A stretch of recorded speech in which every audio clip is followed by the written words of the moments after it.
It's another side that like wants to take more, wants to go that one more round, because like going that one more round when you don't think you can, that's what makes all the difference in your life.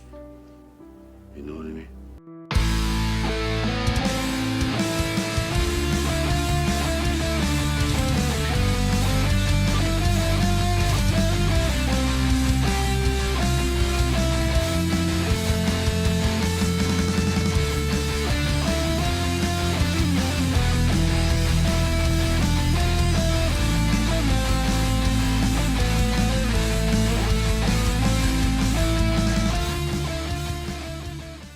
Good day and welcome to One More Round, the Rocky Series podcast. I'm your host, Ryan. I'm a little bit groggy. I do apologize. I am in a hotel right now. I'm in between shows of the Metallica concert here in Montreal. That's why the lighting's off. That's why my mic is different. And I'm a little bit punchy. Well, I think we're a little bit punchy this morning. Kyle's going to explain why he's a little bit punchy, but I'm a little bit punchy. I'm a little bit tired. Again, I was about to call the show the wrong name because I'm just like... You did that last week too. I literally did that. The episode just got released at the time of this recording, and I did it again because just yesterday I recorded a Rambo episode because I got some schedules coming up where I won't be recording necessarily every weekend or every second weekend. Anyways, so I apologize if I'm a little bit tired and slurry more than so in my mouth because of a lack of sleep, but good reasons why I have lack of sleep. Kyle is back on Earth. Kyle, explain your situation. What's going on with you? My situation would best be described as a movie title from, would be 1992, a certain Macaulay Culkin film called Home Alone. Oh. Except no one's trying to break into my house and take my stuff, and I don't have to set up an elaborate set of traps. But like on Home Alone, the character Kevin overindulges in different things because there's no one supervising him, and I similarly did that with some adult beverages. I drank a stupid amount. I'm surprised I'm functional this morning. I woke up and I should be feeling way worse right now. It'll come later then. That's Yeah. It'll come later. Oh, I'm sorry. I've been there many a time. And Katie, I think you're the most fresh. You're the best lit of the three of us. What's going on? I'm not hungover today or anything. Yeah. Great. All right. Well, we don't have any emails to read. So if you have emails waiting for us or want to send us a message, please do send us a message. We appreciate those very much. I also want to say thank you to everyone who does comment on our YouTube channel. And thank you to those who comment on our Instagram and on our Facebook. Again, I do respond to those usually via those social platforms and not do that reading on the show. So if you want your emails or thoughts read via the show, send us an email. And if you want to join us live while we're recording, we have a few people right now. That's another great way to get your voice heard on the show. If it's on email, to watch us live, you can add to the chat, and people are doing that right now. Louise knows we're about to talk about the statue scene. So Ryan, he says here, Ryan's about to show all the women out there what a real podcaster looks like. Yeah. All right. And so we want to thank those who are watching us live.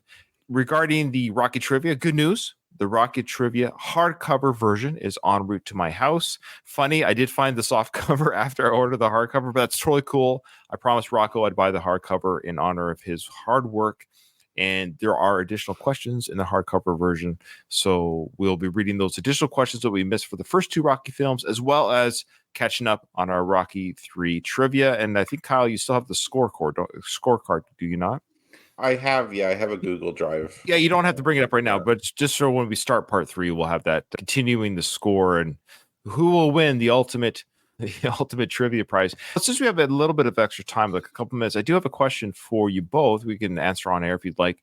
Regarding season 4, season 4 and season 5, what are your thoughts on which film do we cover? Meaning, part 4, do we cover Rocky 4, the original theater cut, Rocky 4, the Rocky versus Drago cut, the Stallone re-edited, or there's actually a fan-made version that I have in my possession that combines the two films? What are your initial thoughts on that?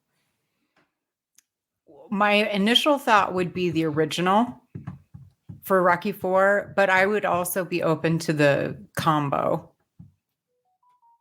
Kyle? I think the original, because most of I would guess that a lot of the audience has seen the re-edited one, but people are generally more familiar with the original. And to me, if it comes out first, I put more weight onto it than if something comes out later. But I'm not against doing like maybe an additional episode or something like that. So Use some of the pages. Oh, sorry. Yeah. I tend to agree with both of you to a degree as well. Yeah. Part of me is like, we've covered it on Going the Distance to a certain degree, though Katie wasn't on that at all. How to do some of those episodes. There's that argument that I have in my head as a podcaster. I've already covered the original film. If people want to hear my thoughts on it, they can go back, but they don't have our thoughts on it per se. The other option is, if we did do this, I do have what's called the super fan edit cut or whatever it is. I haven't watched it yet, but my understanding is, as best as they did, is it's the original film with the added footage from the the director's cut of Sly. So you have the original film with the robot, because as you know, in the director's cut, there's no robot, for example. So we missed that whole discussion point about talking about the robot, as fun as that would be, other than us saying, oh, the robot's not here. And that would be the discussion, end of discussion. So maybe it's something to consider. Maybe our listeners let us know, maybe in the comments or email, if you think maybe if we did the combo cut, because then we could talk about both. We'd talk about the original film, and then we could express our thoughts on the bonus scenes at the same time as they happen chronologically. So that might be the best of both worlds. I don't know. What do you guys think? Yeah. See what listeners are up for. And then lastly, Rocky 5. This is a tricky one too, and I don't know how to do this one. Same idea. I have a copy of the workers print. It'd be a weird one to watch and react to, but I have the workers print, the one that everyone talks about. That's a better cut. That's the more original cut of the Rocky 5 film. It's a rough watch, but it's a better film. What do you guys think? I've never seen that, so I don't know. I don't think my opinion it bears no weight. The other I personally enjoy. I personally enjoy hyping up Rocky 5 and showing how it's a better film than people think it is. Okay. So that's why I wanted to just stick with the original film. But all right, that's fair. And the people in our comments right now are Alistair saying stick with the originals. Okay, this is just the nerd in me. I don't want to obviously not belabor the point or drag it out too much. Something that then we could do if we do the original for Rocky 5 is what I'll do, which I've never done before on the podcast, and I don't mind doing that quote unquote extra work, is I can, whatever scene we're covering that day, whatever the 10 minutes, I will go to the workers print, try to decipher what I can, what is new footage or different footage, and then have that spliced and show you guys like, okay, here's a different scene or additional scene. And then that makes sense. Again, the best of both worlds again, where we can comment on a piece of dialogue or scene that was a little bit different than the original. It might be a bit of work, but maybe I don't mind doing that because I'm kind of curious too. Okay. All right. Louise wants us to do Rocky 4 Paulie's cut, which is the party at Seiko the Robot and Stud's house. That's amazing. That's a good one. Yeah, I'll see if I get my hands on that one. Okay, guys, we don't have any emails. We have nothing else really to discuss, so we can get right into this. It's a big sequence, so we could probably get right to the end of it where they're talking in the house. So here we go. This is the statue sequence, which is a classic moment. Let's get to it. Here we go. So we just ended with the charity fight. There were $75,000 was raised to the youth fund. So that's good. And this Pinocchio, he told a lie. You see, and his nose started growing real big. Why didn't his ears grow? I don't know. I didn't write the story there. Are you fighting again? Today? No, I don't plan on fighting today. Promise? Promise. Definitely, I promise. Good, I like it here. Yeah, well, I like being here. Now, you getting hungry? Huh? You want some breakfast? What do you want, Wheaties? Yeah. What are Wheaties, huh? Champions. What, breakfast or what? Champions. Okay. Oh my God, it's so cute. Yeah, see, I was thinking too, people have often criticized Rocky's fathering, being a parent. How much of it is not necessarily him? Because we see all the bad parenting, so to speak, because of part 5, really, when it gets down to it. How much of that's chalked up to Rocky Jr. just being a bit of a dick in part 5? It looks like he loves his son. He's reads him stories. He's giving him hugs and attention. And yeah, his job does require him to be away from his family at times. Like I'm in the Navy, and throughout my Navy career, I've been away from my family. Does that make me a bad father because my job calls me away from home. His job calls him away from home. It's not even that he's gone that much to fight. He trains locally. He just has to fly to Germany, or that montage. He went to Germany to fight. He went to different areas of the world to fight, but it's not like he's gone 2 months at a time to fight one fight. So what are your only thoughts in on his only in parenting? Rocky 4 when he goes to Russia, but outside of that, Sure, yeah. but No, again, I think- I'm with you.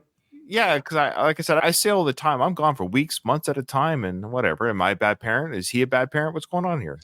I don't think the criticism of his parenting is that he is away a lot, or that even he's a jerk necessarily to his son. He's not like an abusive dad or something like that. Like I don't think anyone ever questions that Rocky loves his son, and he generally is at least cordial or nice to him. He looks like a great dad in this scene, of course. He's spending time with his son, and his son obviously is very fond of him, like they're close. What really makes Rocky seem like a bad dad is in Rocky 5, and I don't think it's the son being a dick so much. Like Rocky basically abandons his son to live vicariously through Tommy Gunn. And Like the kid's always an afterthought. That's the running joke in these movies that he forgets he has a kid a lot of the times, or it seems. Yeah, and then you see in Rocky Balboa, him and his son never really became close after Rocky 5. You hope by that end scene in Rocky 5 that they've reconciled, that they're at the top of the steps and things are going to be different now. But then there's other resentments and stuff too that I don't think are entirely Rocky's fault, to be honest. But he just doesn't have the best relationship with his adult son. Rocky as a dad to his child he's not a bad dad at all. It's like when you transition to having a relationship with your kid in their teenage years and adult years, that's a different kind of relationship. And that's where Rocky kind of goes off a little bit. Fair point. And sorry, listeners, you're going to have to deal with my commenting on all of the fashion, because especially in 3 and 4, there's some good fashion. His You wanna sweater go back? his sweater was awesome. Let me go back. Let's see here. Isn't Okay. that? He just looks really nice. That is a nice sweater. Yeah. And then Yeah. he wears a suit a lot in this one, and he fills out a suit very well. Yeah, I can't pull that sweater off, but he does. Yeah, very well. Comment though, I agree with you, Kyle. You're right. That's what's portrayed in part 5 regarding that. And you're also right about at the end of the film, because that was supposed to be the last. That film was really written as the last film. I don't think ever intended to go past part 5. And so when he goes, "Oh, you're the daughter I always wanted," and they're like laughing and, "Oh, all these pictures in here. I had no idea there's art here," whatever. Like, we're led to believe it's a happy ending. Like him and father and son had reconciled. So when Rocky Balboa comes out, and okay, we'll speak to this, of course, their strained relationship showing up again is a bit of a really? We're back to this again? Because in part 5, we're led to believe it's a happy ending, that they've reconciled, that Tommy's out of the picture, the family's the most important thing. Rocky sees the errors of his ways. He keeps the cufflinking for his son. Everything's been resolved. And then go ahead 10, 12, 15 years. Now he's got issues with his son again. But that's what I mean. But the son issues in part 6 has to do with the death of the mother / also the son feeling like, through no fault of Rocky, that he's living in his father's shadow. So I don't think that still makes him a bad dad. It's the son causing the rift, and his dad actually didn't do anything bad. So that's why I make the argument. I don't know if Rocky is actually a bad parent, in all honesty. I will counter a little bit because Okay. I do agree with you that the feeling like he's in his dad's shadow is not Sly's fault. There's nothing, not Rocky's fault. There's nothing Rocky can really do about that. He is who he is. His legacy is what it is. You can't change that. What kind of got me a bit was that he seemed to have almost no contact with his son whatsoever after Rocky Balboa. He'd never met his grandson until his grandson. Well, yeah, it was- does. was Yeah, you're right. It older. gets worse. You're right. If we're gonna keep going down the films, I feel like it keeps getting worse, and I don't know why that is. So you're right. Like he doesn't give his son a call. Yeah, Like he does. Like just because he lives in Vancouver doesn't mean that you can't have a relationship with him. Yeah. So I don't think Rocky is a bad parent in the sense that he's like a piece of shit or something like that. There is way worse parents out there. He like honestly, I might be a worse parent. I don't know. some parents too. Just like sometimes you don't vibe with one parent versus the Sure. other. For example, I get along way better with my mom than my dad, My dad and I don't have a bad relationship, but I can't talk to my dad like the way I talk to my mom. Yeah. Like I That's couldn't fair. just call my dad on the phone and chat with him. And maybe Rocky has a little bit of that with his son, which is also really not their fault. Like that's just how it is. But he's not going to get a parenting award, even if he's not necessarily a bad parent. Okay. All right. So now we've got cut to the inside of the mansion. It's a daylight shot of the mansion, by the way. And I love how the limo's out front. He's got a limo ready to go at any point. Is that what that is? Is that limo ready to go at any? Oh, it's there to take them to the statue ceremony. Yeah, My bad. yeah. I'm sorry. Man, I see this mansion and it's like this perfectly manicured lawn and all that stuff. And all I can think about is like just the cost to upkeep that. Like you have to have a pretty full staff just to keep that place clean and maintained. Yeah, And it's like, he's keeping several people employed. This is good. yeah, it is, but it's just like that. My theory is that Rocky's financial decline is inevitable. Tax extension or no, I don't think that at the end of the day he's going back to the old neighborhood one way or the other. That's funny. Yeah, you've made that point. I don't quite see it, but I get what you're saying. Do you expect Rocky and Adrian to be out in the lawn pulling weeds themselves? Oh, absolutely not. Absolutely not. But it's not everyone who is a pro athlete lives in a mansion like that. Yeah. You know what I mean? Fair. And the father bear, he said somebody's been sleeping in my bed. And the little kid bear said somebody's been sleeping in my bed. And there she is. Thereby he pulls back the covers and thereby exposing her to the public. See? And what Eat your cereal before it sinks. what kind of cereal sinks? I guess Shreddies get soggy and Yeah, they get soggy, and I don't know. But it must be Shreddies then. Or no, he's eating Wheaties. I guess Wheaties. Yeah, that's right. Additionally, this is where I was talking about. Polly now lives here as well. Okay, no, let me counter. Today's episode of countering. Is he living there, or is he there to babysit the kids? So he's just waiting for them. So he resides there and he's babysitting, or do you think he arrived there to babysit? Is what I'm getting at. There's a clue that he lives there. Okay, it's not definitive evidence, but it's a little bit of a lead. Okay, I've never seen Polly wear a wife beater in public. That's what I said on a previous episode. That was my indicator. Good point. That's a good point. Okay. Or he's just comfortable. He's just comfortable taking off. Yeah, he looks like someone who got up and hasn't gotten dressed for the day yet. Exactly. That's what I see. Mm-hmm. He lives there now. I would also say, or he was there the night before in one of the guest rooms, tied one on, knowing he was going to have to get up early to babysit the kids. So it's like, yeah, yo, Rock, can I stay at your house overnight? Because I don't want to get here early in the morning. I'll just be here ready to go in the morning. It's plausible, but the story is they made up. He moved Mick in. Can I have a job? And that also assumes that he gets to live there for free. All right, let us know, folks. Let us know. Is Polly an actual resident at the house? Because he also says on part 5, it's a good thing I kept the place, eh, Rocky? Yeah. Yeah, he very well could keep his place and rent it out. Polly's like doubling his income at this point. He lives for free, and then he's also making money by renting his house out. True. All true. Good points, everyone. Love it. happened to Goldilocks? Happened to her, I'm not exactly Busted sure. for trespassing and got 30 days in the Oh, court. it's real nice. I love it so much. Yeah, it's great. Legit, though, that's so funny. That's how I view stuff like that. I'm such a cynic. Yeah, nice fairy tale. She would get arrested. What happened? You know what happened to Goldilocks in the real? I did this on my other podcast, which I very rarely plug. I have a podcast called The Worst of the Best Podcast, and we actually did one on fairy tales. Oh yeah. And I believe, was it not the Goldilocks that she broke her neck escaping out the window? Like she ran out the window and she broke her neck. I don't recall. And it was either, I think it was Goldilocks. So it was there's 3 different endings to that. And the other one was she did get arrested. That's the moral of the story. Yeah. The bears. Yeah. No, I'm serious. One of the original endings, the original story was that the bears called in the local sheriff and Goldilocks legit got arrested. So Polly's not wrong. One of the endings was that she got jailed for trespassing. That the bears were some sort of sentient beings that communicated with humans, and she got in trouble for trespassing. So Polly's actually not wrong, despite his humor there. I'm a bit of a prison aficionado, just watching Scared Straight and stuff like that all the time. Although I have never, ever heard to anyone refer to jail as the cooler.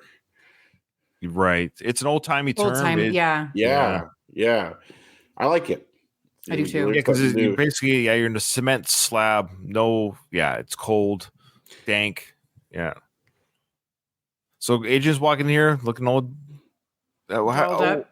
So what do you think of her dress? We'll have it come up a little bit because Paul's going to mention it. So I want to hear your thoughts after Katie. Just wait. I used to tell the kid. Okay, Yeah, go ahead. You guys better go. you're a good boy now. We'll have a fun time here, me and the kid. All right. Oh, Mr. Stein, you almost look pretty good. That's So cute. how does she look? What do you think of the dress, though? It's not good, but it's typical 80s. It's better than some of aside from that white, is it Rocky 4? She wears like a white skirt suit. That's like a nice form-fitting outfit. But they always have Adrian in frumpy stuff. I don't think they want her to be very sexualized. It's on purpose. Like we're not. Now, as a guy, she's stunning, as we've said. She's a beautiful woman. And yeah, there's that part of me that would be very curious to see peak Talia Shire in a bikini or something. I'm curious just what she looks like she might have a nice figure, but She does. We never get to see it. We never get to see any kind of like form-fitting clothes on her ever. It's frustrating. Don't you think it's because she's like this saintly figure that it's on purpose. They don't want to sexualize her. Like she looks very nice. Is there any pictures of her out there on the interwebs? I wonder. I'm not sure. I have a friend who knows of a site that What? you type it. I have a friend All right. who knows of a site where you could type in a celebrity and they will tell you if they've ever done any nude scenes or I don't know. But even I don't see her nude per se. Does she dress more sexily? I'm trying to picture what she All right, wears. I don't remember. I don't think as so. Connie Corleone. Even in the Godfather films, I don't Yeah. recall her wearing any kind of like cleavage dresses or every Yeah. actress from. You can think of the actress. There's some sort of film or something where they're wearing, but Talia Shire, I feel like I just haven't seen her.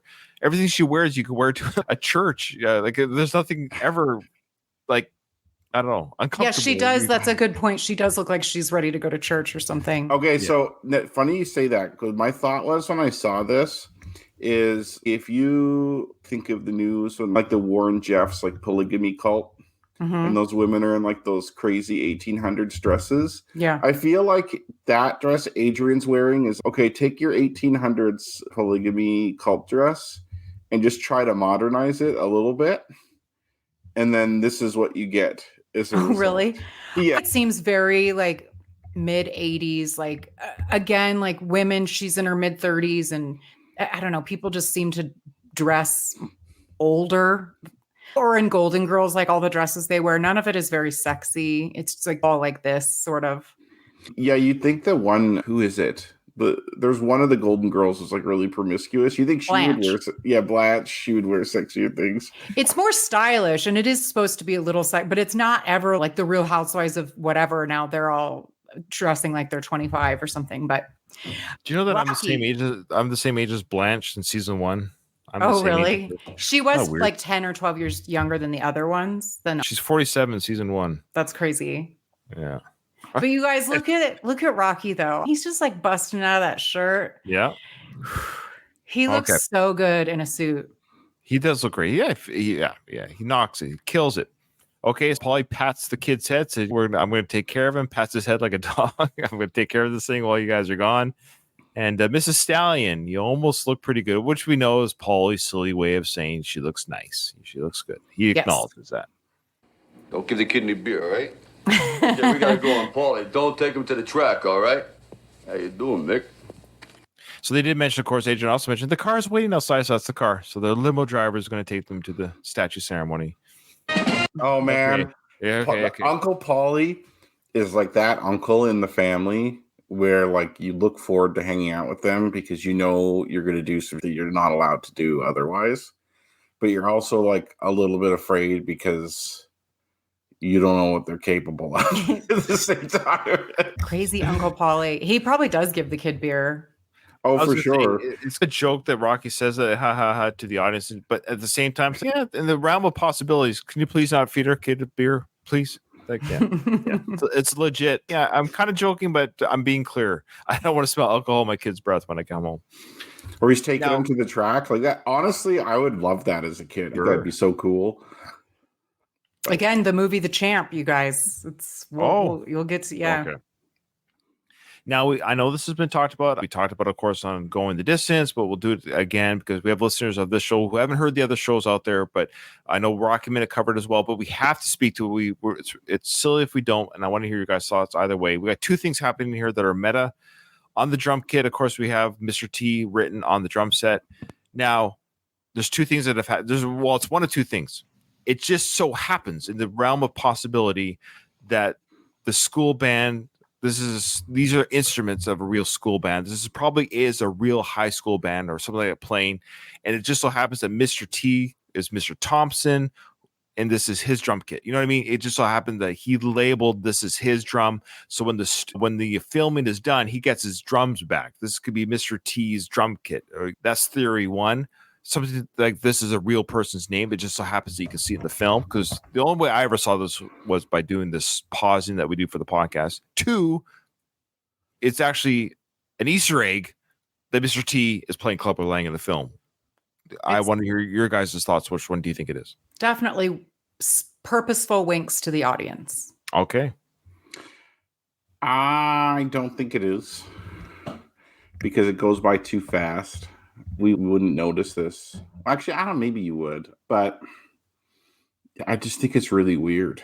I'm not sure what my theory is going to be on this. I'm thinking either age, like what Ryan said, it's just kind of a coincidence, and they just put, okay, this is Mr. T's class, like Mr. Thompson's class, or else maybe Mr. T signed this guy's drum or something like that, and that's what happened to be used. Oh, so you're even going above and beyond that. Yeah, that Mr. T himself wrote that. Wow, that's even more crazy. But see why I don't think that's that, because Mr. T at the time was not Mr. T. True. You know what I mean? Like, he wouldn't be important enough to say, I'm going to sign your kit, kid. Like, he was a new star. Like, he wasn't a celebrity as we know it today. Anyways, let us know what your thoughts are, folks. Another one. Yeah, I don't know what I put my money on. But then who wrote it? That's where I'm going down now. Then who wrote it? Who wrote that on the drum set? We know Sly's directing the film. Did Sly write it? Was that his little Easter egg? Was he clever enough to do that at the time? I find these parts now interesting, that if it was for the film, whose idea was it? Who wrote it, physically wrote that, and then Sly goes, all right, I got to make sure I get that into the shot. Now, the second thing of interest here is, of course, now we have the Rocky theme playing, going to fly now. So, okay, we've talked about this before. It'd be like in Star Wars, walking into the cantina on a planet, and the alien band is playing the Star Wars theme. That's what we have here. Yeah, I hate that. I hate that this song is here.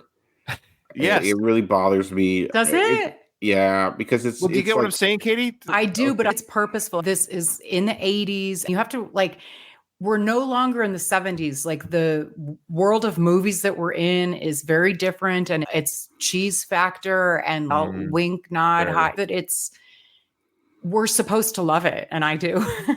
Well, I'm commenting from my perspective now. Yeah. Right? And so I agree with you that it is kind of 80s cheese, but I just don't like 80s cheese that much. Okay. I don't know. But.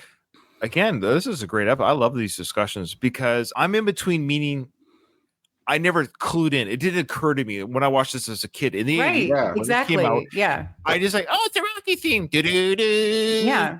It didn't occur to me. Wait a minute, that doesn't make sense because the people in the film don't know they're in a Rocky film. This is They don't.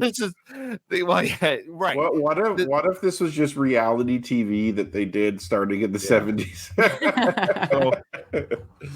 Yeah, and so when I became an adult, when I put away my child glasses, I admit now it's an irritant to a degree. But again, to speak to Katie's point, you have Sly, the director, and the writer of the film. This is his idea. He's making this meta, a bit of it's like a combination of a wink to the audience, a wink to those who are in the theater hearing the theme, because we're unveiling the statue of Rocky, which is made to look like Sly, which is really there in Philadelphia, which is really it's just like the two worlds have literally collided. We have reality happening with. Because that statue is still there. This is it's really weird. Sly has commented, like, in Philly, he's treated by people as Rocky, like, too. Yeah. Like, people, I'm not trying to on people from Philly. Like, I really like we Philly, can do that. But there's a couple of people I wouldn't mind doing that too. But go ahead. Obviously, everyone knows that Rocky's not actually real, but it's like they want Rocky to be real, and so like he has become his own. Like that character is made its way into the real world, For sure. especially in Philly. And yeah, it is weird. Like it has morphed into something way bigger than anyone ever thought. Because you don't get that too often, where like a city derives its identity, at least in part, from like a movie character. Like Good- Rock. Good point. Is there another one? Is there anything bigger than Rocky Philadelphia? I don't know. Anybody? That I think- has a fake character has a real tie to the community. There's In such a significant way. yeah, for so- that's when Tops Yeah. has to be the number one on Mount Rushmore of it. Yeah, for sure. And it's the Lincoln High School where Rocky went to high school. That's right. And let's just I love how teenagers from high school look like they're 45-year-old truckers. For sure. Yeah, that guy with the mustache there. Like you're not 17. But they are. They are. Yeah.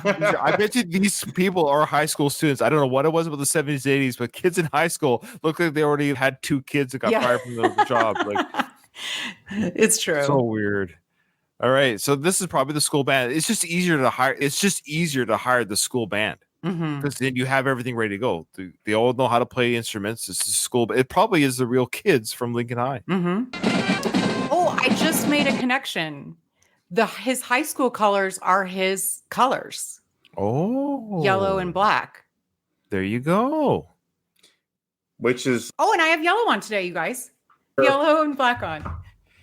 Yeah. I have Yeah. a black shirt and I have yellow Yeah. light on my face. it's a weird circle because like you could argue, oh, did Rocky get his inspiration for his colors from his high school? When in reality, we know that this wasn't thought of when they gave Rocky his colors in Rocky 2.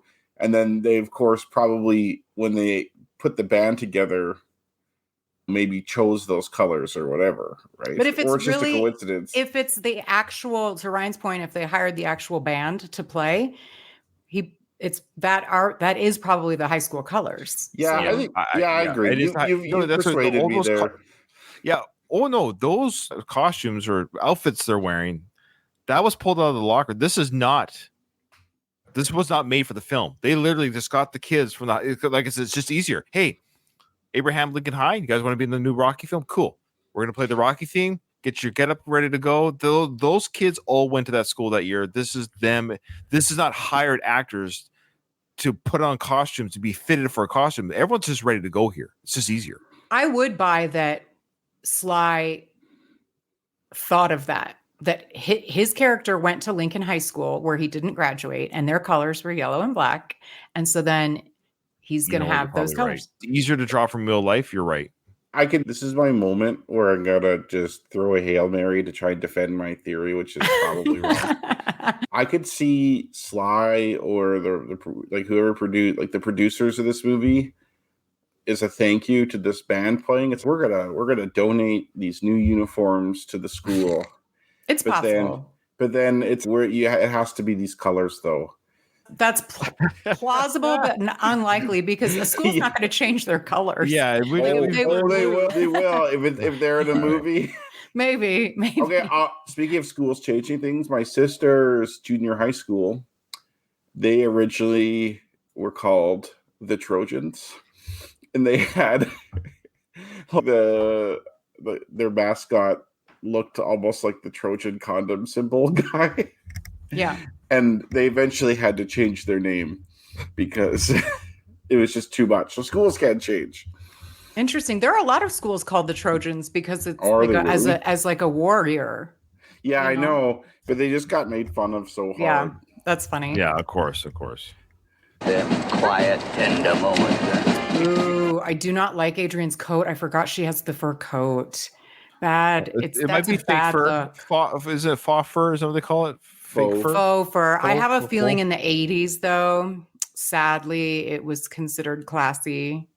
Maybe she got it secondhand.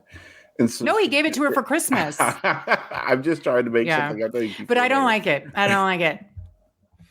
So you didn't like Mickey's comment about whatever happened in a tender, quiet moment. What's that now? I just said what Mickey said there. So Mickey doesn't like all this racket. I tell Mickey, well, turn off your hearing aid music or your hearing aids. Turn them off. You'll be good to go. Yeah. Donald did mention here, he thinks that he said here the band playing the Rocky theme makes sense in reality. What else could they play? I Yeah. suppose the Deal Makers. I'm not sure what that is. He goes, I suppose people didn't care about the fourth wall back then. Yeah, we mentioned that. Again, good point, but I don't know what they could. There must have been some sort of non-themed music, some sort of triumphant type. I don't know what bands play, but there's got to be some sort of non-copyright type of Fight song, like their fight. So school yeah, fight like song or whatever. exactly. Get the football team hyped up type song. Yeah. Yeah, there was a, as Mickey would say, a large variety of music out there. Yeah. The bands play for other occasions. You could find something, in my humble opinion. Yeah. But then we wouldn't have anything to talk about in that moment. So that gave us that talking point. So thank you, Sly, for doing that because it's ridiculous and we get to talk about it. So Rocky he tells Mickey and Adrian to quiet down over there. This is a serious moment because they're giggling. Adrian laughed at Mickey's joke. She giggled and Rocky's like, shh, come on, you guys, be serious up here. This is a serious moment for me here. Okay, I just saw something weird. It looked like there was a guy cheering in the background with a lacrosse stick. Exactly. That's exactly what you saw. He was holding a lacrosse stick. I don't know why, but he's like, hey, I like sports. Just came from practice. Now, this guy was probably the real mayor of Philly. I wonder, was he the Philly or was this just an actor? Because sometimes they get the Ooh, real good people question. around. This is where researching before the episode would come in handy, which none of us do. No. True. It's probably just an actor. This guy looks like the early 80s personified, though. Indeed. Thank you, one and all. That's an old timey saying we never say anymore. Yes. One I and like all. it. We should bring that back. You know what? Next episode, remind me. I will. Welcome, one and all. Yeah. Thank you, one and all.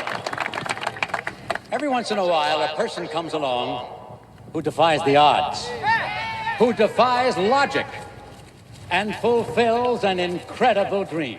Okay. Art and life and art. Are we talking about Rocky the character or Stallone creating the series? See, he wrote this. He defies all the odds, fulfills an incredible dream. Okay. Are we talking about boxing or are we talking about Stallone's acting career? You know what I mean by that? Because he wrote this. So he always reflects his life. He's writing to what he knows. This is all of Rocky's like that, except for maybe Rocky IV. Rocky IV is an aberration, but most of Rocky is based off events that either happened in Sly's life or other boxers' life that have been repurposed and repackaged into a movie, which is a legitimate thing to do. That's not me being critical of him. Although Rocky V, I plan to learn how to edit videos. I want to make a compilation of him ripping off Customato Do it, Kyle. wholesale. Do it. That's to the point where I'm like, you're flirting with the line here. But yeah, it's obviously talking about both. I've always been bothered by that guy saying defies logic. I don't know what it is because I like saying that defies the odds because that shows the improbable rise, right? Mm-hmm. Like the chances of him getting picked, the chances of him being able to successfully fight Apollo, that the odds of that happening were very low, so that's fair. But defies logic almost seems like on Rocky a little bit. That's like kind of the feeling I get from it. It is an odd word choice, but I do also agree that the story, the original story of Rocky, is a metaphor for Sly's acting career, right? That's the whole, Yeah, because apparently like this stage here is where Sly has now made it big, but then is growing soft and is getting used to being famous. Mm-hmm. Right, and this movie's based off that. I don't know. I wonder if Sly received. Would this be like synonymous with him like receiving like an Oscar or something like that? Exactly. Like, yeah, That's it. You're right. Everything you guys are saying is right. Yeah. So this is definitely autobiographical, of course. Okay. On behalf of all the citizens of Philadelphia and the many who have been touched by your accomplishments and your untiring participation in the city's many charity functions, it is with tremendous honor that we present. I love the mention of the charity. Yeah, like the giant I fought. That was a good one. I love how that event was specifically for the Philadelphia Youth Foundation. Mm-hmm.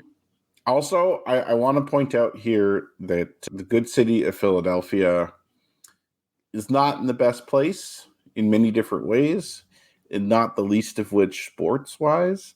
Like Philadelphia sports, for example, in the 70s, the Philadelphia Flyers. Yeah, they were the fighting Flyers. What are they called? The Broad Street Bullies. Yeah, that's right. They had a pretty good team, but otherwise, having some someone representing Philadelphia who's so popular and so likable is a big boost to the city, which is also like Rocky was a big boost to the city of Philadelphia in that way, which kind of because Philadelphia was once a super important big city, and it's been dwarfed by its bigger neighbors and has become a lot less prominent.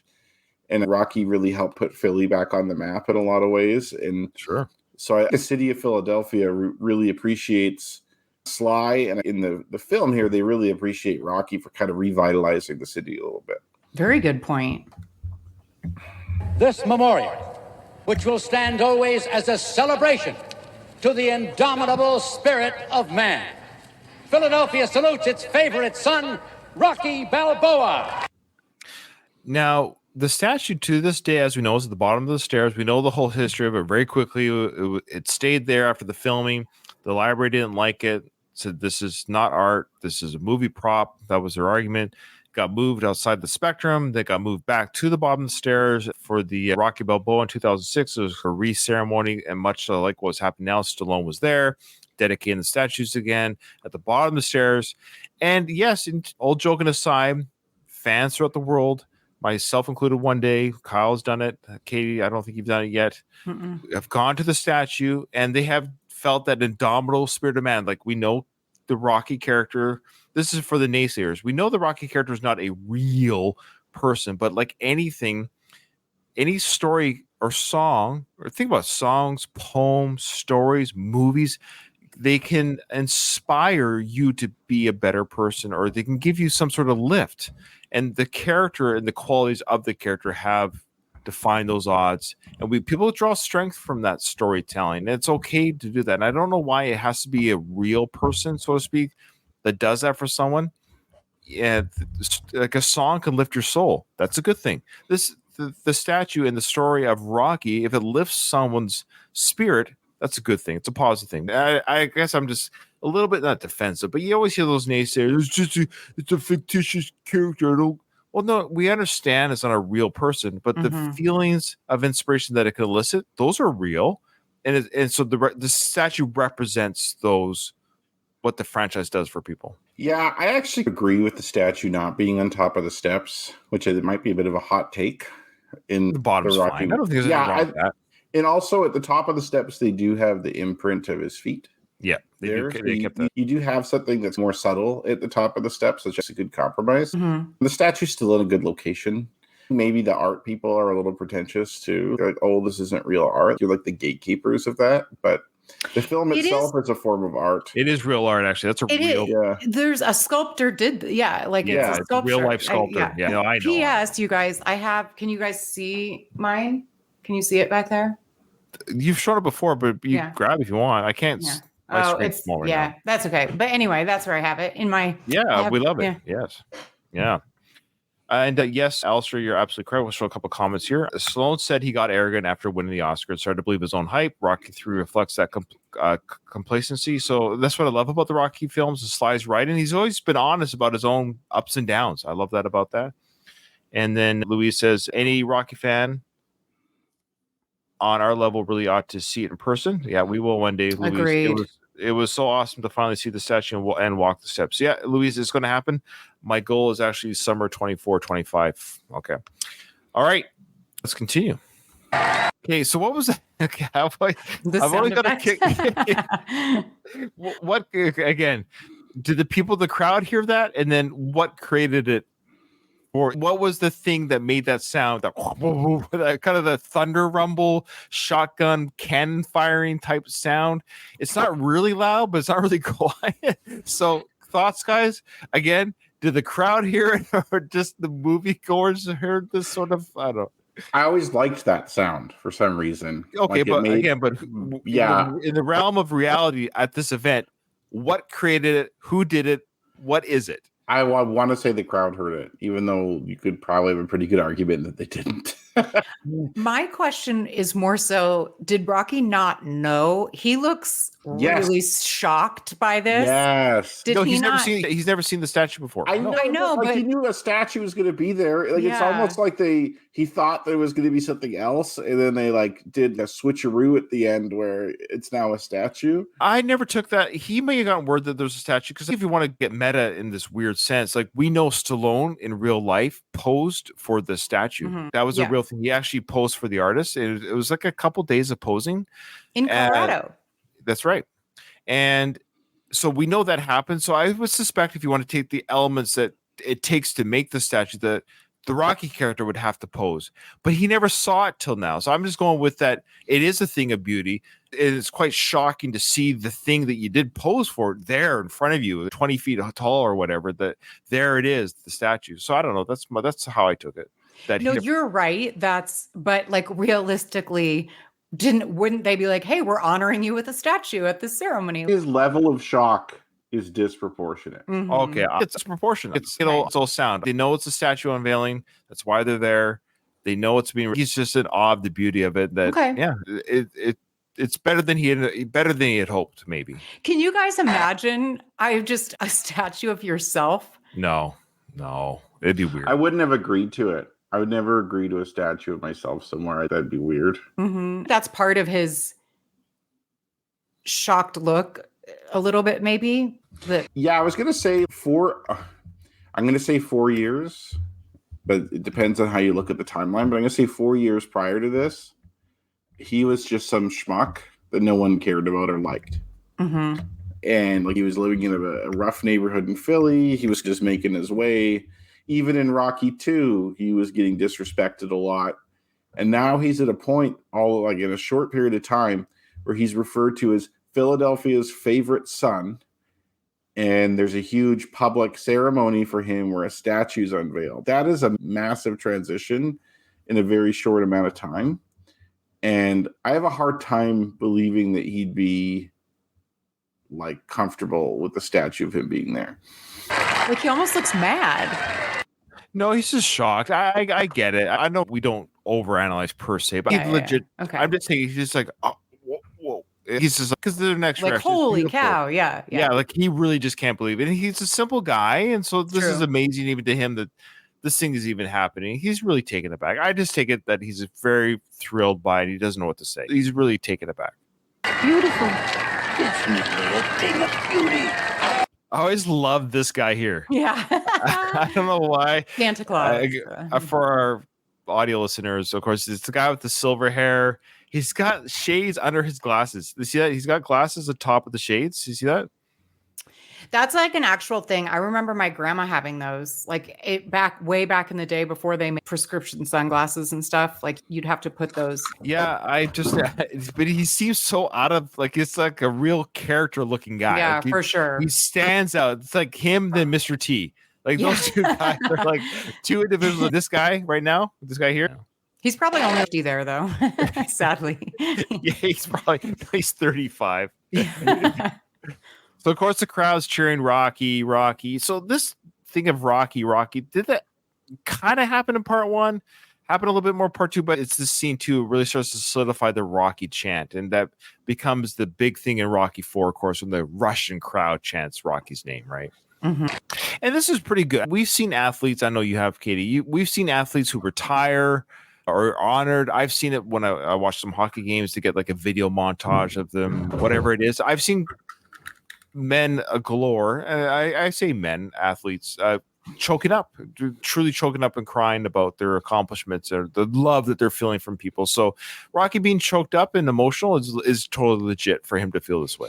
I saw that happen just yesterday, actually. Oh, The Toronto Blue Jays are playing the Chicago Cubs, and they were it was in Toronto, and they were unveiling in Toronto at their Rogers Center. They have like all the names of the greats that have played for the Blue Jays over the years, like Joe Carter.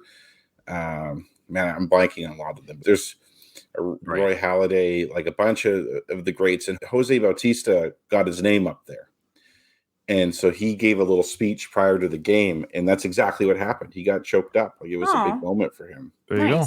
It was cool to see that. Like, it's nice to see people show emotion and like love for the game and for the fans and stuff. Indeed. Thank you very much. I don't know what do you say to something like this?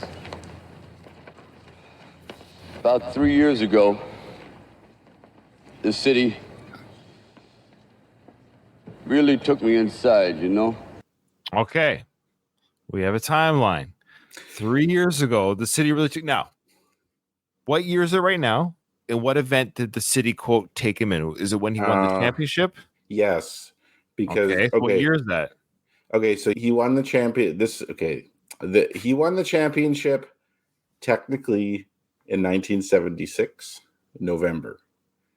It's hard to argue anything different because they're really explicit about the timeline. And so this is 79 now. Yes, this is supposed to be 1979, but it's really 1982. No, no. Well, Here we go. So I know I had the big beef with this, like in a Okay. previous episode. It is in the 80s, very clearly. We're in the 80s. It is current day. It is 1982 in this movie. Yes, Yeah. It is 1982 in this movie, and it's in text. It's in text. Like, to me, text on the screen is the most reliable indicator. So Mickey's grave makes it such that you cannot get around that it's 1982. Oh, I see. You're saying that there was a Or physical 1980. prop of some sort Yeah. that showed a date. And like I was saying before, so they're just going that the previous movie was 3 years ago. So that's how they're making it work. But the fact that the movie that was 3 years ago was actually set 3 years prior to that is the problem. But we Okay. just have to go with it. Right. So 3 years ago, Mickey dies in August 15th, 1981. So we know this film was probably filmed in 81, right? Yeah. Shown Mhm. in 82 after production, editing, all that stuff. So released in 82, just like part 2 is released in but that's the thing, is we know part 2 was released in 79, filmed in 78. That's what they're using, though. Like, I know, but that's yeah. what's frustrating. It's Yeah. biased.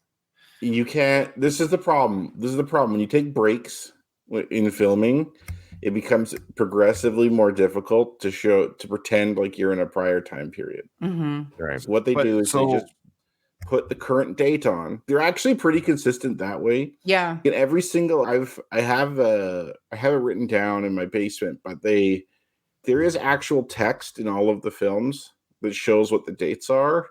Okay. And they're pretty good about using the right dates in terms of basically when they're filming. But then it does not comport to like the timeline in context.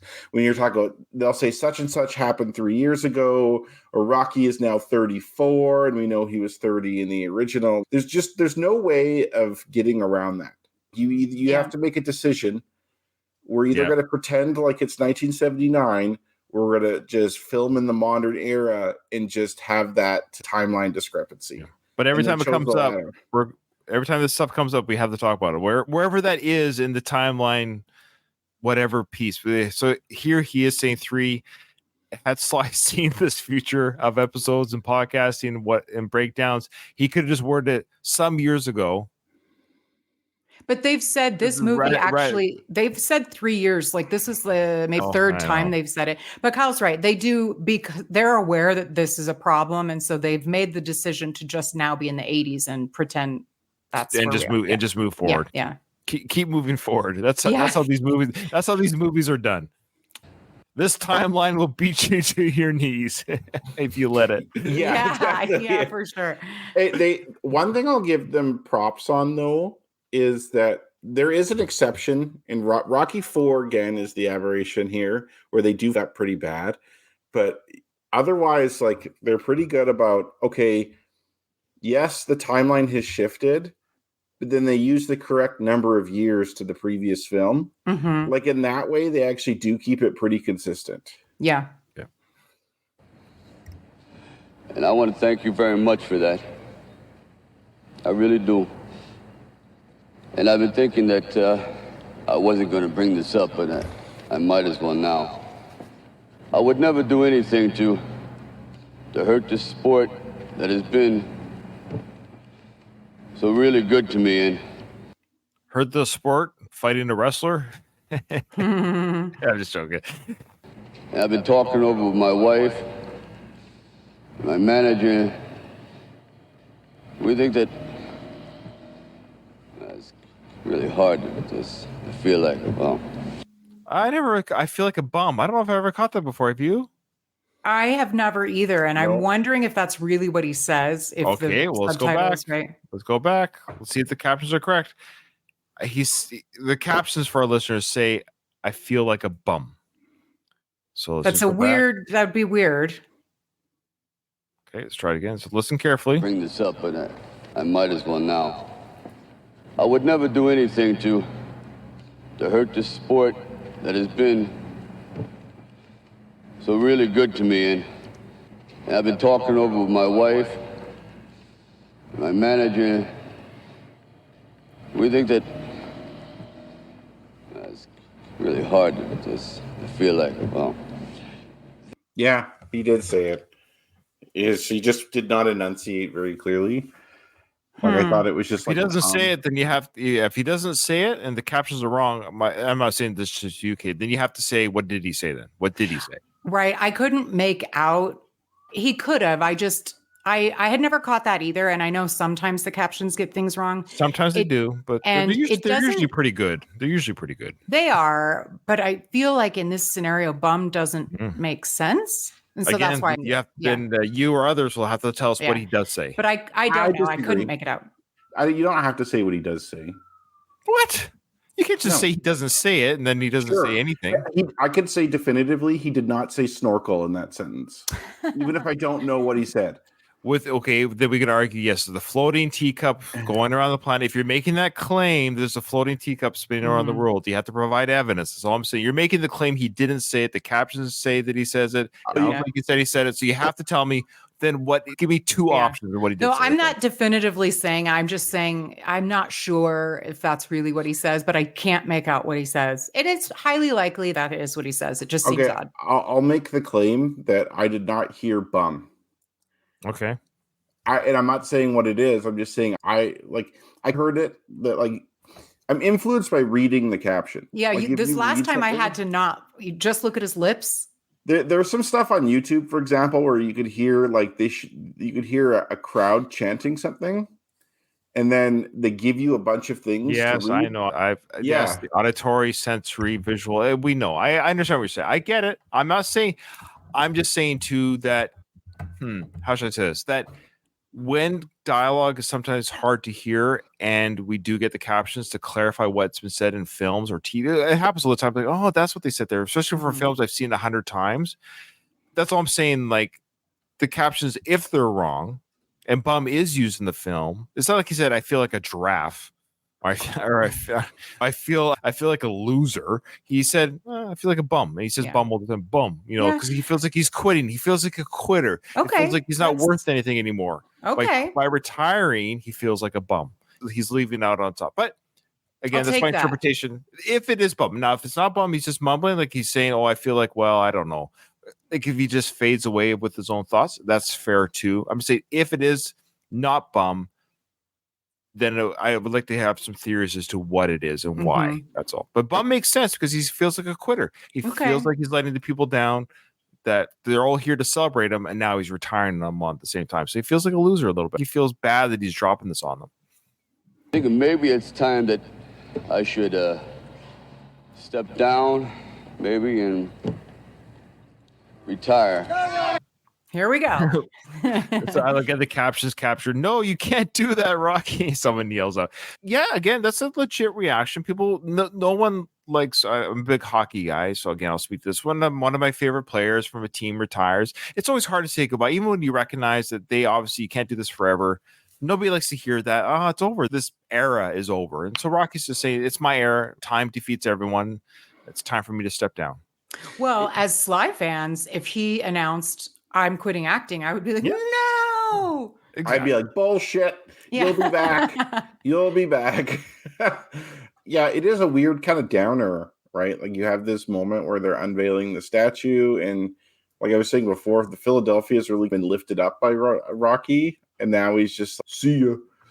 And it's funny too because he's very wishy-washy the way he says it. I was thinking maybe it's time because there. he doesn't want to. Because Adrian wants Mickey want. Yeah, they want. It's 2 against 1. Yeah, he's been convinced. He's been twisted into this. Well, and I wasn't going to say anything, but he says I wasn't going to say anything. And then something like he got caught in the emotions. It does seem like for it to just be impromptu, an impromptu retirement announcement, like that's surprising as well. Yeah. And it's not a very good speech. This is a horror. Thanks for the statue that took thousands of hours to build. I'm retiring. Bye. I like that part of it. I like that it's a shitty speech because that's what you would expect Rocky to give. That's not who he is. He's not the kind of guy that's going to give an eloquent speech. It's not. Then they should have written something down. It's not the Rocky we do. Yes. In reality, that's exactly what would happen. You'd have a speech writer or somebody write something down, and he'd basically read it out. Where you obviously know it's not him. But if he's going to give a speech straight from the heart, then that's what we would expect him to give, and I appreciate that. Next time they say, Rocky, thank the crowd a little bit more and talk about the journey of being a boxer before you and I quit. I would have liked to hear like maybe him talk about we started like this and I like to thank Mickey who helped me. Yeah, my wife who supported me through this journey, but it's kind of funny. Yeah, it wasn't planned. He wasn't planning. Right. I guess he just got thrown up there and I'm retiring. Yeah. It almost seemed that they're using this venue because they would have this conversation in the car right over. Now, remember, Rocky, no matter what they give you or what it looks like, remember to mention you're retiring as soon as you can. Just get it out. And then you can continue with your speech before you forget. So maybe he had more written down, but then this happens. Get out while you can. Don't get a sucker no statue. Give him guts. There you go. There's a great line right there. Don't give this sucker a statue. Give him guts. And Rocky, poor guy. What I love about the scene too, it's hard to, of course, see when you're listening to the episode, is Sly's acting is really good actually because he has a look on his face of, why is this guy like? Well, I don't understand. Like I've 10 titles because in his mind, I've defeated this title or defended this title 10 times and I've won and I've fought some great adversaries in his mind. Why is this guy yelling at me like I'm some useless fighter? And is this the first time? Because Mickey's aware of Clubber's existence. Maybe Rocky is aware of his existence because he's a contender. He's like the number one contender. But it seems like this guy's just coming out of nowhere. Yeah. To Rocky. I wonder if Rocky knows who he is. Like Mickey obviously follows him. Yeah, Mickey knows exactly who he is. But I wonder if Rocky's like, who's this guy? I would let you believe exactly that, Kyle, that Rocky doesn't know and Mickey does. That's where my head was originally at. But realistically, if this guy is the number one contender and Rocky's a fan of the sport, he'd know who he was. He'd probably have watched his fights. We say that we just finished saying this guy can't give a proper speech. I don't know what he's following. I don't know. Maybe he did. No, maybe the speech thing is because he wasn't planning on giving the speech. Remember, he says, I wasn't going to do. I know. Right? For the movie's purposes, it is supposed to be that this is the first time he's encountering Mr. T. That's right. It doesn't mean we're talking about timelines. Yeah, and you're right. So again, this doesn't make sense. We got a Rocky theme music being played. And in this movie, in this world, Rocky is wholly unaware for whatever reason that this is the number one contender. Yeah. But Mickey is very aware because he's the one that monitors all the opponents for Rocky. So that is kind of cut and dry, but Rocky's, as he is upset by what's being said, he's confused about why this guy is attacking him. I think, I told you I wasn't going away. You got your shot. Now give me mine. Why don't you get the hell out of there? Shut up, old man. I ain't going nowhere. Oh my God, the way he speaks. I love it, man. I love this guy. He's like right out of the projects in Chicago. He ain't taking note from anybody. He's so animated in his face. I love how the cops there are not gonna put this guy. Like they're just standing there and be like, just let him. Maybe this is like this fire will burn itself out, and then I don't have to risk doing anything. Just like in the charity fight. Those security officers were not about to do anything either. Right. Yeah, That's I feel like cops now would just tase him and take him away immediately. And why don't you tell all these nice folks why you've been ducking me? Politics, man. This country wants to keep me down. Okay. Can I say something before we get into it? Yeah. Oh my god. Have you guys seen how autocorrect always like will change the F word to duck, like ducking? Right. And have you seen the memes where it's nobody ever means ducking? Here's the scenario where they do mean ducking. I found it. Yes, that's Oh, right. okay. Okay. He's with me, man. Yeah. Hey, no, it's just ducking. It's actually supposed to be ducking in this case. Man, So, go ahead. yeah, politics, man. Which is like also a outdated phrase that you used to hear more often. That you don't really hear people say that. Okay. Yeah. Yeah. Well, I hear it at my work, so I hear it all the time. Like that though, like politics, man. Are you taking a nap, my friend? You tired? You can lie on the bed behind. It's fine. Don't worry about it. You just lie on the bed. Like, he's a little worried because he's about my friend who's at the whole. Don't sleep on the floor. Go lie on the bed. Nathan. He doesn't want to be on camera and lie behind us on the bed. You're blocked by me. Literally, we might see a leg. Are you guys sharing a bed in this? No, we have two beds. But I have a thing where I don't like to, like my bed's over there to the left of me, and I don't want him lying on my bed because I don't like to share my man stink with other man stinks. So Yeah, his bed's behind mine. He's lying on the floor. Come on, man, you're stressing me out. All right, he's gonna fall asleep. Okay, we don't have much longer. Okay, like people talk about politics, like office politics, workplace politics, but like specifically like politics, man. Like I feel like that said in that way, was more common back then. Sure. Here's the thing with this. This is what I don't understand about this because he's talking like mind to understand what is he saying here. He's saying, why have you been ducking me? I haven't had my chance to fight you, but then he segues into the reason why I've been not able to fight you for the championship because of politics. And then he says, this country wants to keep me down. He's the number one contender. There have been black champions before him. What is he referring to? Okay, this is my theory on it. Yes, there for sure has been black champions. You could argue that the boxing establishment, this is from his perspective, I don't necessarily believe this myself, likes that there's a white guy like Rocky, someone who's charismatic, someone who is well liked by people in the championship, and they want to keep it that way. I don't think that's actually the reason why Kleber's not getting a shot. Like, we know the reason. It's because of Mickey. Right. Mickey, we know that, but does Mr. T, sorry, does Kleber really believe? I do think he probably feels he feels like it's like he's doing the things technically to get to the championship fight, but he's no Apollo. He is not a polished. He's just way too rough and doesn't have the right.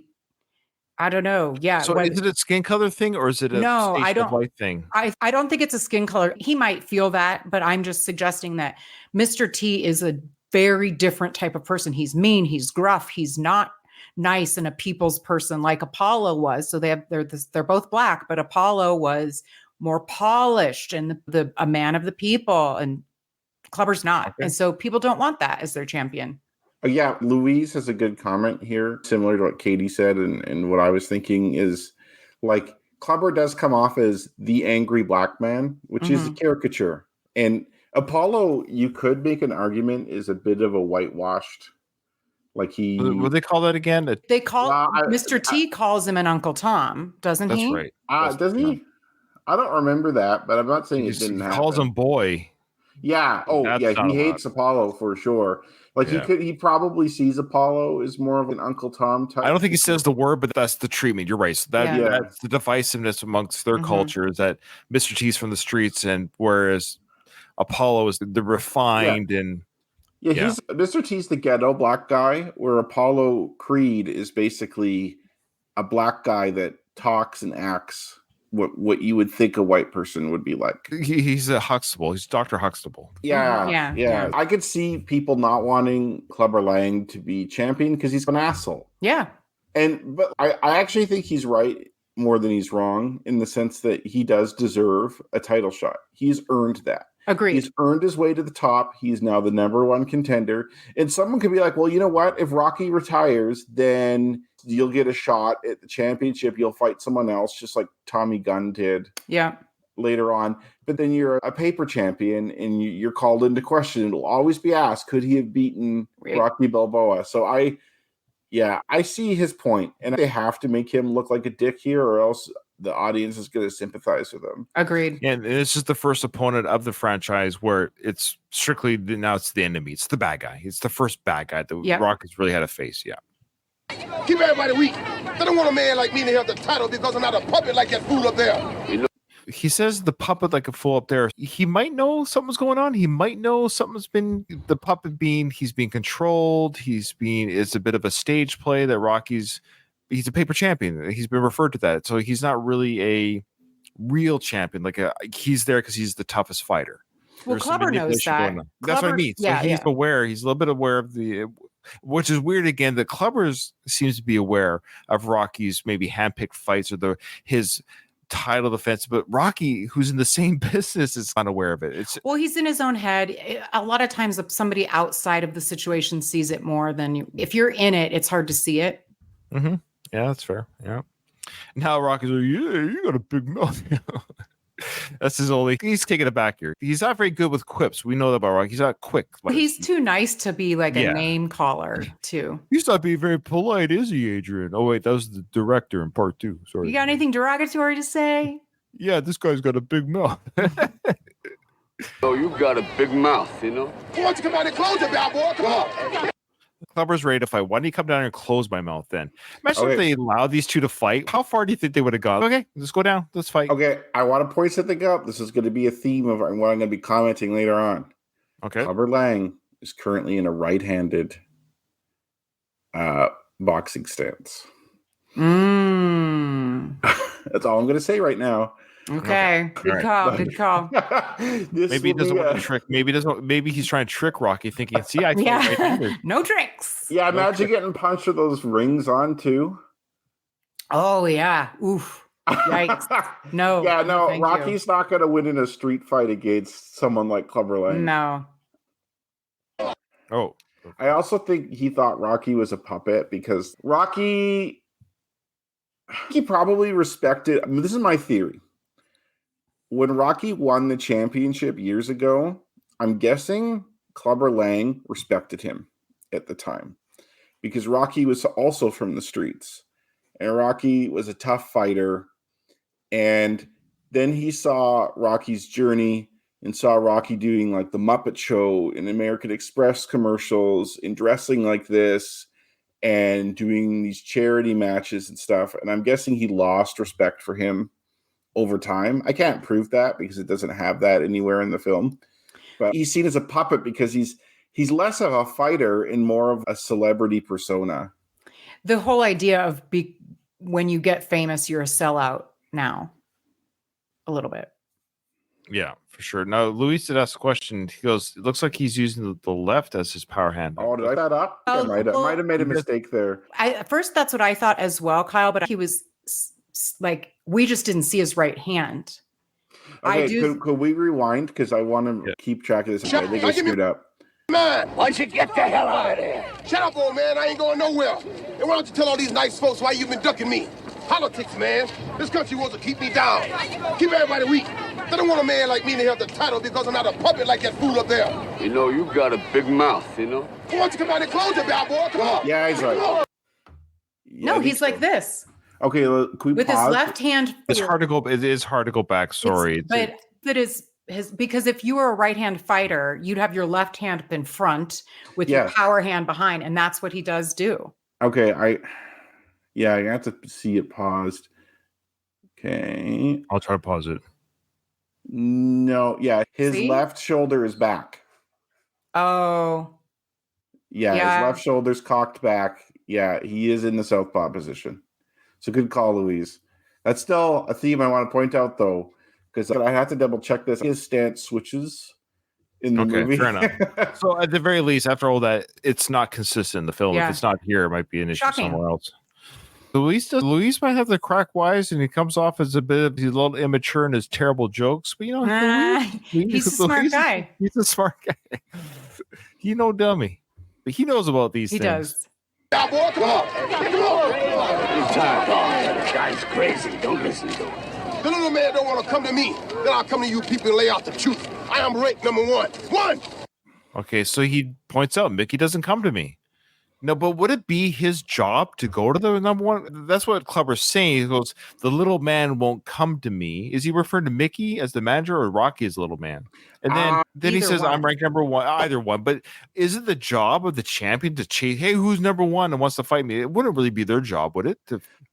We don't know if his camp has reached out to Rocky's camp to try and say, if he even has a camp. He does have people. He does have people in his corner. He says that, but we see in the final fight. Well, we see he has a corner man who does corner man stuff, but we don't know if that guy's his manager or whatever. He Yeah, so says, he I has a train alone, manager. I fight alone. Right. At this point, the second fight, he has people, but the first fight, he doesn't have people. Does he ever?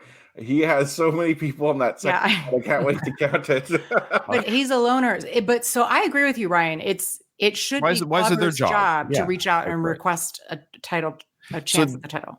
He did mention that you've been ducking me. So to be fair, he did say you've been ducking me. So maybe there has been some reach out and he's Possible. been ducked. Yeah, there you go. That means I'm the best. But this bum been taking the easy matches, fighting other bums. Okay, a lot of bump count. I forgot how much bumps are in this film. We should have done a bump count. And I'm mad that we didn't do a bump count for this film. It's This is still like probably like about 12. or Yeah. something. I know. But we got 3 bums. Even if Yeah. you want to count the one we're not sure about, this bum, Yep. that bum.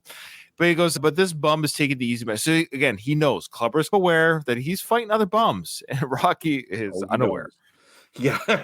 I'm telling you and everybody here, I'll fight him anywhere, anytime, for nothing.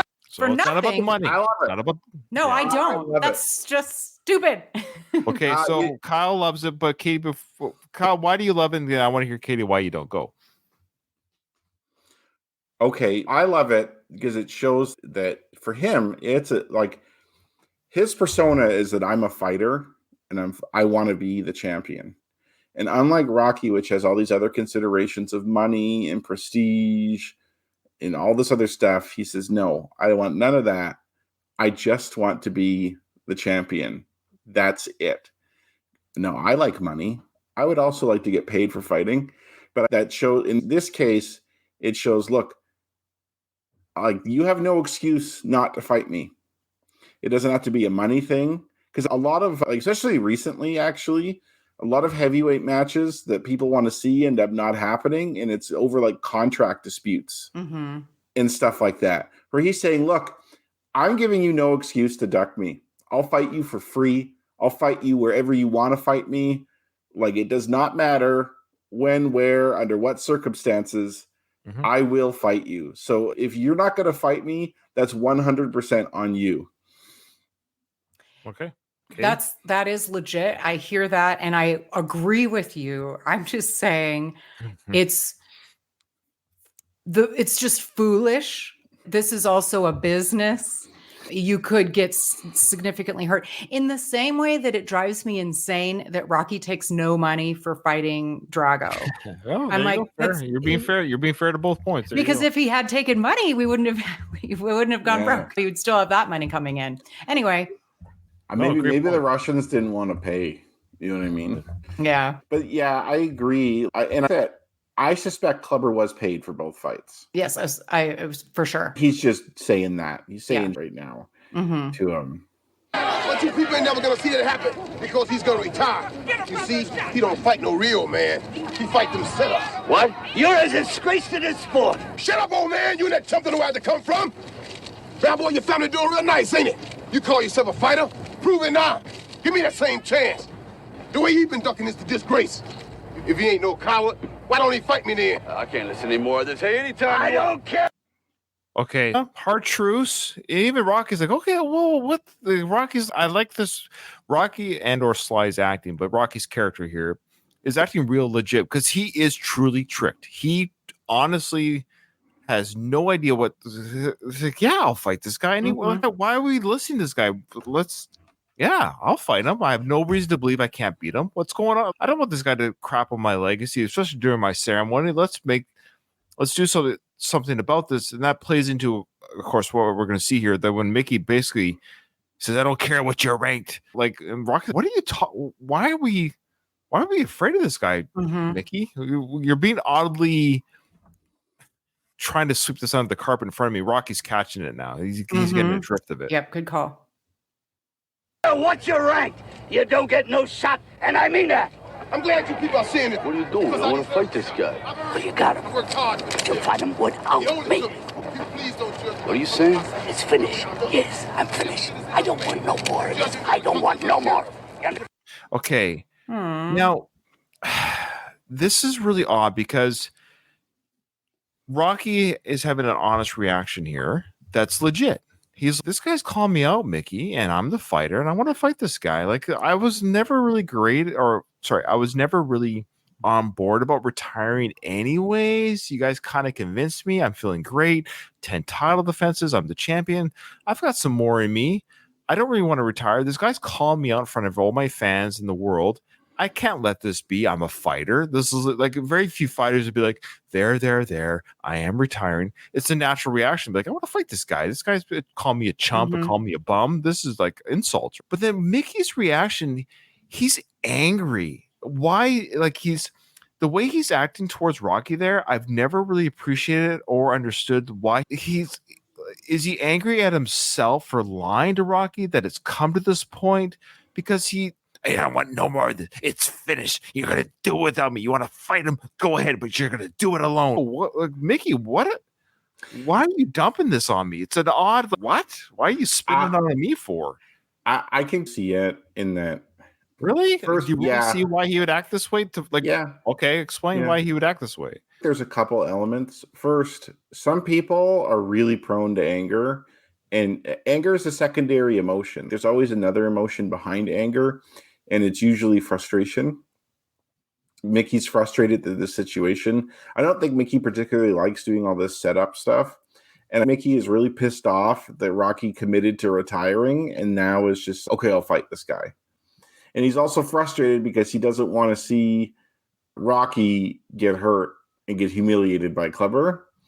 And so he's just like, look, if you're going to do this, I don't want to be a part of it. But he's frustrated. You're right about he's frustrated because I lost the train of thought now. Sorry. I agree with you that he's frustrated. No, I'm not saying he shouldn't be frustrated, but he sounds angry at Rocky, meaning they never fully told Rocky what's going on. So his anger towards Rocky should be towards himself, meaning he's lied to Rocky about, or not been completely honest about the types of fighters that Rocky's fighting. The honest discussion never took place, or that blow up shouldn't have happened. They should have told Rocky, look, the reason why you're retiring is the fighters we got guys coming up that are going to tear you apart, i.e. Clubber Lang. There's guys that I don't think you can take, and I don't feel comfortable training you anymore. I'm getting older. Whatever the discussion is, because Rocky is blindsided by he's blindsided by the anger because Mickey and Adrian haven't been up front with him. I can see why Rocky doesn't understand the anger for sure. But as someone who's watching it, like, Mickey's an old school fighter, an old school manager. He is a curmudgeon. We see him being pissed off and dickish to people constantly. This is well within Mickey's personality, that if he's frustrated by something, if he's frustrated, we're almost there. Rocky almost retired, and all this is now over, and all of a sudden it just came crashing down. His emotions are heightened by the fact that Clubber was just talking to him and telling him to shut up. Like, he's probably in an angry, pissed off mood. And normally he would have that sit down with Rocky, like he will in the next scene where he talks to him nicely. But he doesn't have the emotional intelligence. No, I recognize. No, I know. I'm more about, he seems like he's angry at Rocky. That's what. All the things he felt, I agree, Kyle, that he feels those ways. That Rocky's changed his mind, but Rocky changed his mind because he wasn't told the whole truth.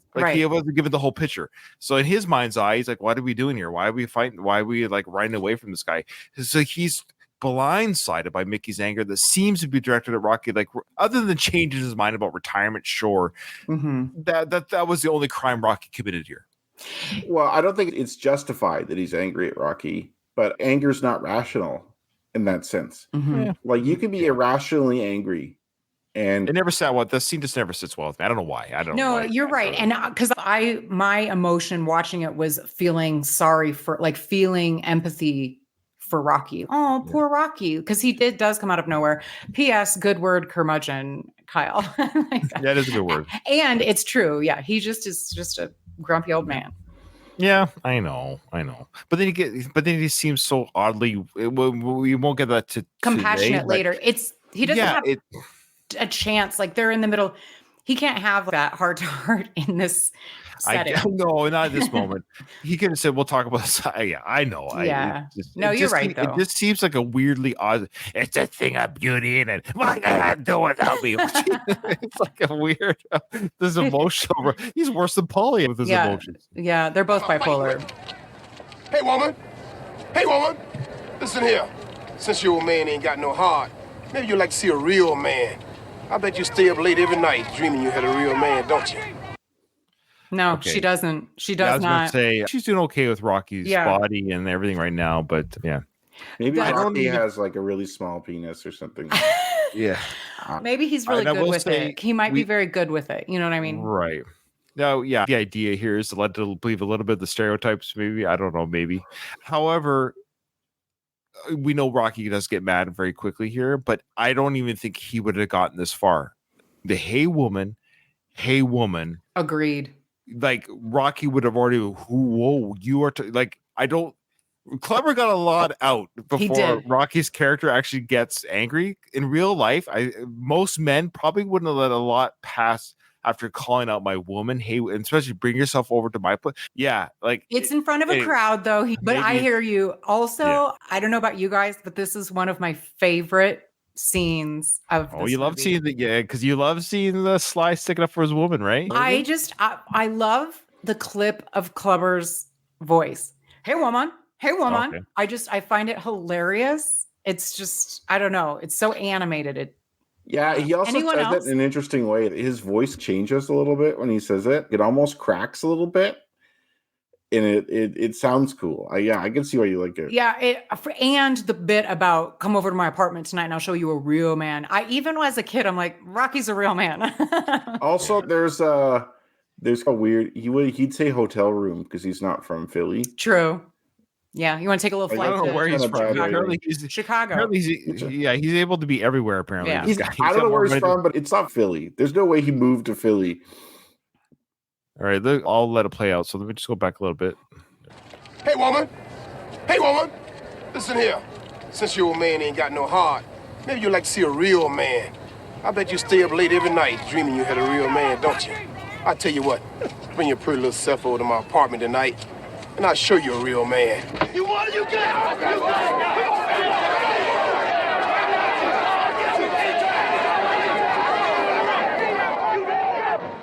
Okay. You want it, you got it, says Rocky. Yeah, okay.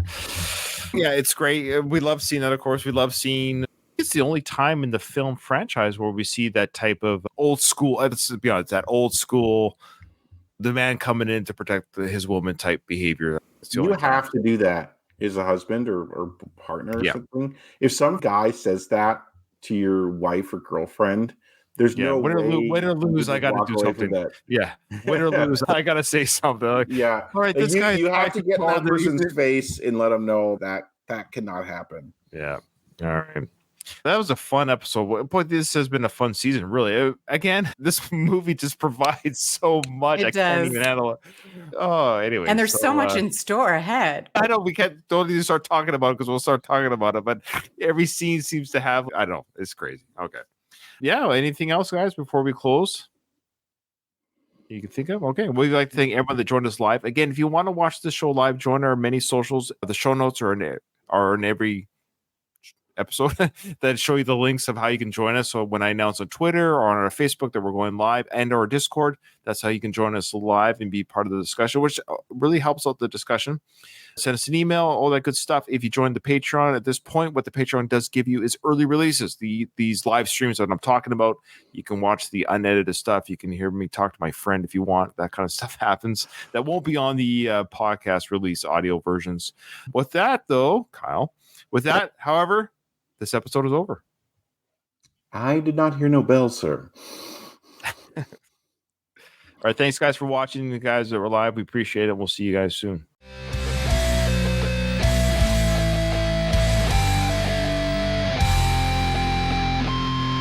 I just want to say one